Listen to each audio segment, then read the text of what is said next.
오늘 아침 이준석 개혁신당 신임 대표가 압수수색을 받았습니다. 이에 대해서 이 대표가 직접 그 압수수색을 왔을 때 마침 방송사 유튜브 출연을 하고 있었는데요. 그때 바로 입장을 밝힌 게 있습니다. 듣고 이야기 더 나눠보겠습니다.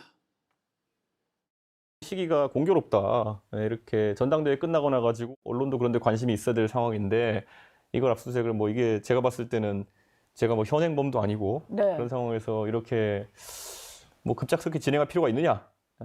오해 살 일을 안 했으면 좋겠어, 특검이. 나중에 결과가 나오면은 이게 무리한 수사라는 판단이 국민들한테 있지 않을까.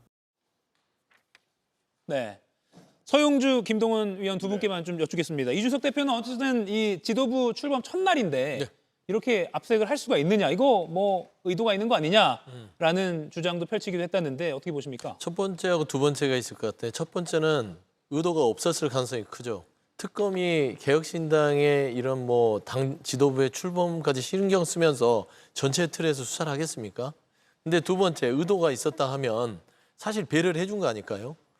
압수수색 했으면은 당대표를 선출하기 전에 했겠죠. 근데 당대표 선출까지는 기다렸다가 저는 압수수색이 진행됐다고 했으면 의도가 있을 텐데 사뭇 좀 당황한 것 같아요. 예.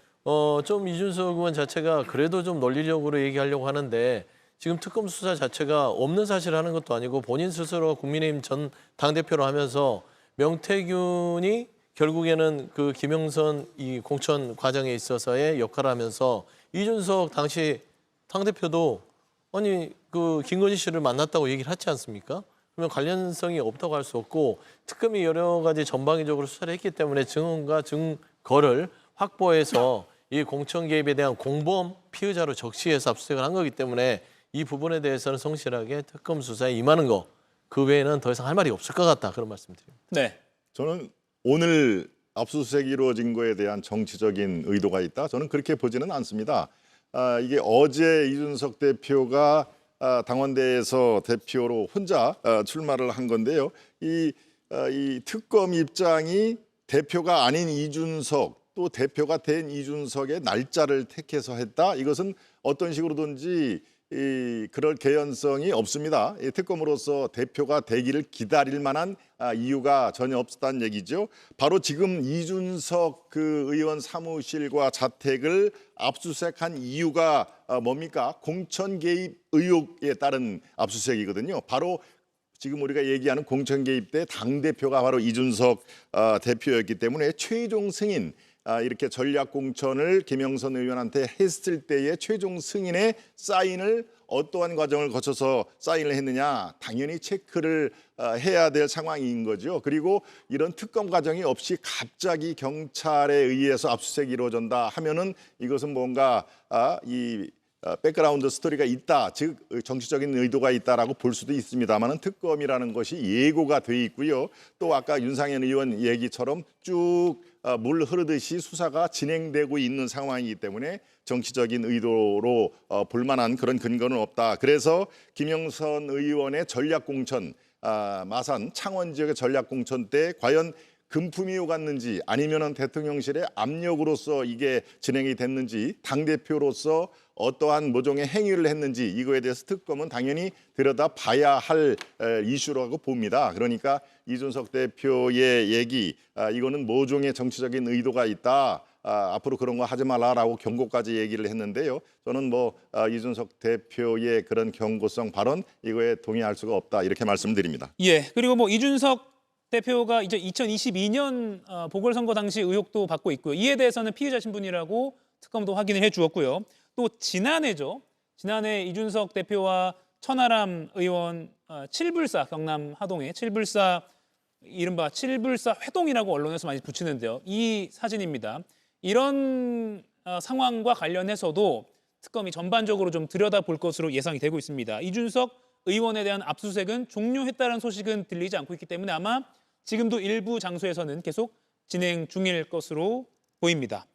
자, 이거 하나만 짚고 백다혜 앵커 브리핑을 좀 들어볼 텐데요. 요거 짧게 좀 짚어보겠습니다. 윤 전 대통령 부부의 공천 개입 의혹과 관련해서 검찰 수사, 그러니까 특검 이전에 검찰 수사를 받아온 최호 전 경기도 의원, 2022년에 국민의힘 평택시장 선거 후보 단수 공천이 됐던 인물인데 안타깝게도 숨진 채 발견됐다는 소식이 오늘 아침에 보도가 됐습니다. 뭐 특검은 이날 일체 접촉한 사실 없다. 특검이 부를 계획도 없었다라고는 말을 하고 있는데 좀 어떻게 보십니까, 김기현 의원님?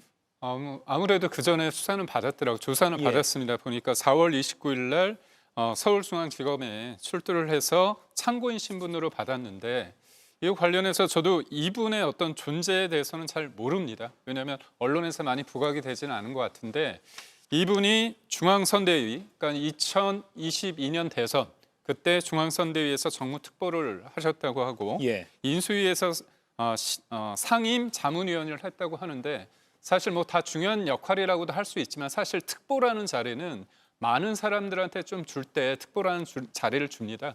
그런 측면에 있어서 윤석열 당시 대통령과 뭐 긴밀한 관계였느냐 아니었느냐 이 부분에 대해서는 조금 여러 가지 해석이 있을 것 같고요. 예. 다만 이분이 이제 당내 인사와 경선을 통해서 된 게 아니라 이른바 이제 전략 공천이 됐다. 그런 측면에 있어서 윤석열 전 대통령과의 어떤 관계가 있는 거 아니냐 그럴 텐데 사실 2022년도에 관련해서 지방선거 관련해서는 사실 그때 당대표가 이준석 당대표였고 대통령 윤석열 당시 대통령과 관계가 그다지 좋지 않았기 때문에 예. 그다음에 공천이라는 것들은 그때 제가 알기로는 정진석 공천위원장이 지방선거를 했지 않습니까? 그렇다면 만약에 이 지점에서 문제가 있다고 한다면 정진석 당시 공천위원장과의 어떤 관계 거기까지 수사가 돼야지만 의미 있는 어떤 결과가 나오지 않을까 싶습니다. 네.